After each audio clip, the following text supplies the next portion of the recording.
Good afternoon, ladies and gentlemen. My name is Tech Sergeant G. Miles, and I will be informing you about North Korea.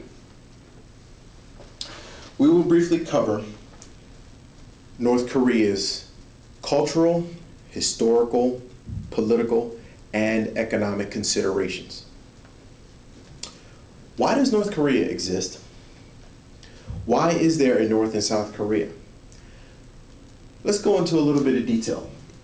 I drew some visuals so that everyone can have a good idea of what I'm referring to while I'm conducting my speech. Let's start with the historical considerations to determine why there's a split in this country. It originally started back in 1905 when it was occupied by Japan. 5 years later, Japan formally annexed the entire peninsula. It received its independence from Japan on 15 August 1945. World War II eventually split the sponsored communist domination, thus creating your completely communist up top and your, let's say, democratically controlled South. In other words, we support the South, we don't support the North, from a U.S. perspective. Following the Korean War in 1950, North Korea adopted its self-reliance attitude against Soviet Chinese or communist influence. Let's go into cultural considerations, if you will. The population is about 23 million. The major language is Korean, of course. The nationality is Korean. Some small Chinese and Japanese communities do exist today in North Korea, from my sources. And the religion there, this is very interesting to note, is Buddhists. There are some Christian and some Confucians. Going into the government-controlled religious groups, as I mentioned before, its primary religion is Buddhism. But for them to look more democratic, they have these other religions and they sponsor it on the internet to give us the illusion that there is religious freedom within that country, when in fact, it's not. With this kind of structure and background, from a religious perspective, the population of 23 million, and how it annexed itself from the rest of the world, basically, it has made this country into what is today a communist one, or a dictatorship. Its president is Kim Jong-il, and he resides in the capital, Pyongyang. It's in red, you might not be able to see it.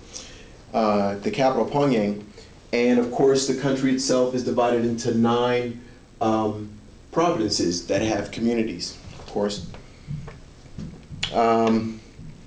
There is no diplomatic representation as far as NATO is concerned. However, the Swedish embassy in the capital represents the U.S. consulate, the U.S. as a consulate, excuse me. The country is well established with political and a legislative government. Obviously, it needs its own self-control, but with a real poor economy. Obviously, because it's come from a communist type format. And of course, they get most of their money from the government, and that's no way to feed 23 million people, in my personal opinion. Economic considerations, and this would be my final consideration for all intents and purposes. The industrial and power output have declined. Poor investments, this reinforces my point earlier, poor investments, poor money markets. The country is basically running in a recession, if you will, self-induced recession. The breeding ground, and basically with that type of setup, it's a breeding ground for terrorist activity. Trafficking in persons is a big issue, which makes it a U.S. national security threat. So with it being on the terrorist most watch list, Korea has been in the spotlight, and more recently with the nuclear detonation that occurred underground, controlled, Korea really wants to put itself on the map. So as an overview, or excuse me, as a conclusion, we've briefly discussed why North Korea exists and why it's separate from South Korea. My sources are Kim Jong-il, Leader of North Korea, by Joyce Hart, and my demographics I got from Wikipedia on the internet at wikipedia.com/North Korea.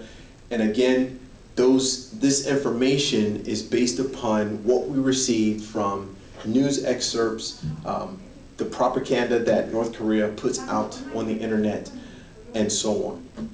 Ladies and gentlemen, this concludes my briefing if there are no questions. Thank you.